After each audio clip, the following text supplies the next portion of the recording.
Bonjour à tous, j'espère que vous vous portez bien. Je vous retrouve pour une présentation de jeu, le Pocket Oracle des prédictions par la douce Pity.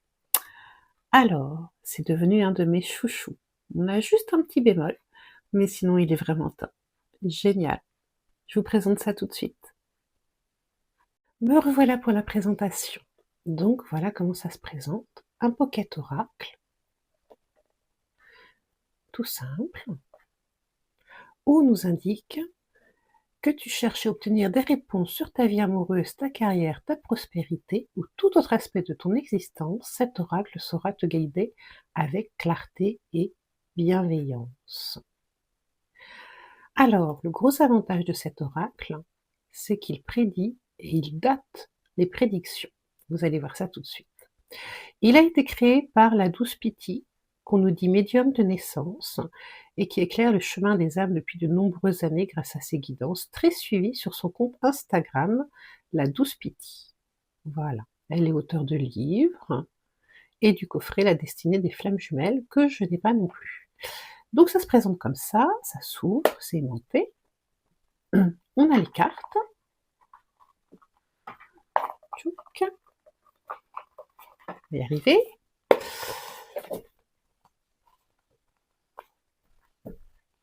Avec une bordure dorée, un dos comme ça, avec la croix de Han qui est l'œil d'Horus, et les cartes font cette dimension par rapport à un jeu de tarot classique. Voilà. Pardon.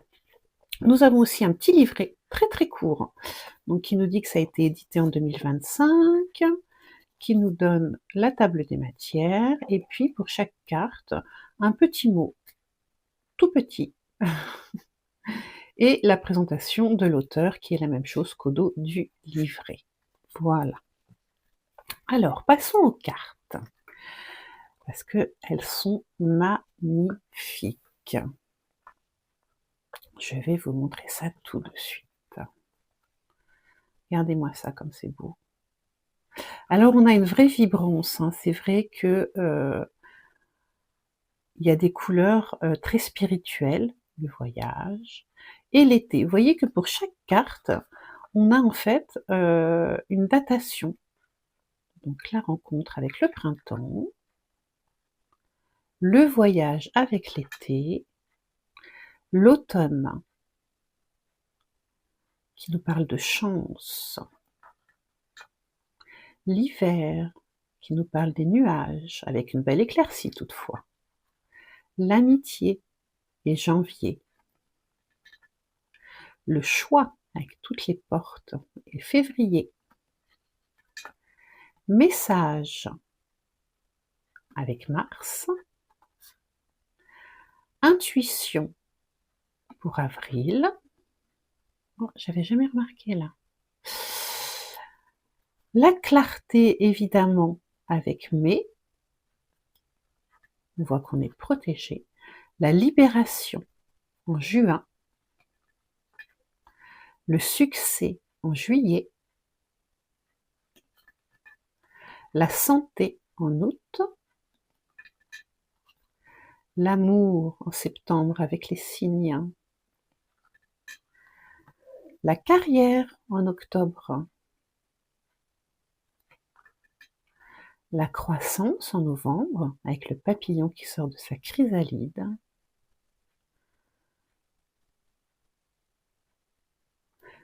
Plein de petits détails. Beaucoup d'étoiles, beaucoup de protection, beaucoup de douceur dans ce jeu. La sérénité qui nous parle de demain. Le projet qui nous dit que ça a déjà commencé. La conversation.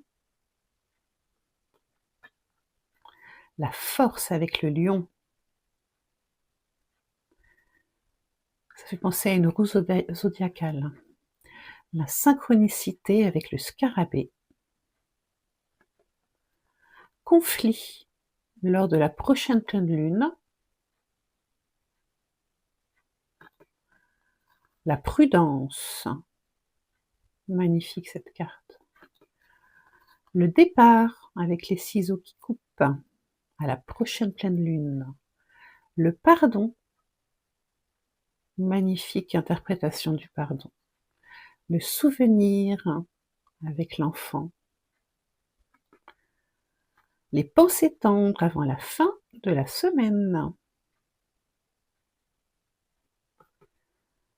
La romance dans 3 ans. Le taux vibratoire prochainement avec un coffre au trésor. Le courage d'avancer et l'effet domino. La clé. La réflexion avant la fin de l'année avec un jeu d'échecs.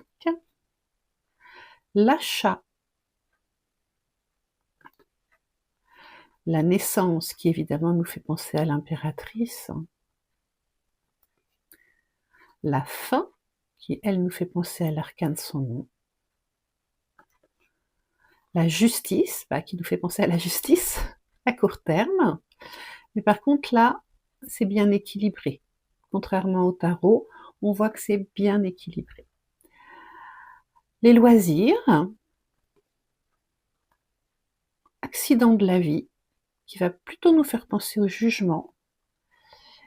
Les guides. On a un chérubin là. Et puis des animaux de compagnie. La liberté. Et c'est bizarre parce qu'on a l'impression qu'il veut rentrer dans la cage. Apprentissage, qui va nous faire penser à la papesse. La consécration. La solitude. Un chemin qui n'est pas si triste que ça. La réconciliation, c'est une carte qu'on a beaucoup eue ça. Le mentor. La malveillance avec les serpents. On va penser au 9 d'épée là avec le lit. L'argent, toujours avec le coffre. Le miracle, une grande protection là-dessus. Et enfin, l'effondrement. Donc comme vous avez pu remarquer, il y a 50 cartes. Très, très jolies, à la fois douces et percutantes. Alors moi, le seul bémol que j'y trouve, c'est que pour une fois, moi qui aime les petits jeux, j'aurais bien aimé avoir des cartes un peu plus grandes pour voir les détails. Voilà.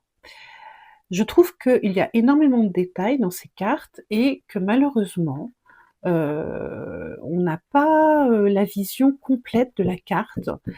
C'est un petit peu dommage parce que c'est un très très beau, très très bel oracle qui parle très très bien et qui à la fois donne des conseils et des prédictions justes mais douces.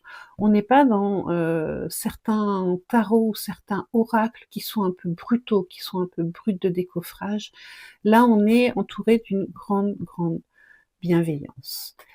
Donc cet oracle est très intéressant. Moi, je vous le recommande, notamment pour la datation. C'est très pratique.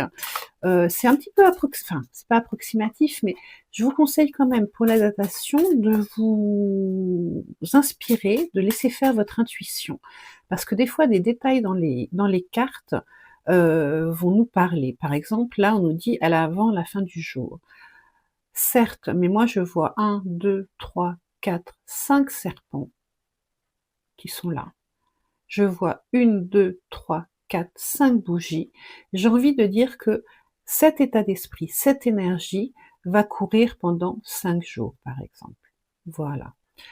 Donc cet oracle, qu'est-ce qu'il a à nous dire? Qu'est-ce que tu nous permets de faire? Ah, tu nous permets de nous reconnecter à notre enfant, de nous reconnecter à nos souvenirs, d'avoir des perspectives pour l'avenir et de nous libérer de certains doutes pour obtenir la clarté. Voilà, j'espère que ça vous a plu. et je vous dis à bientôt.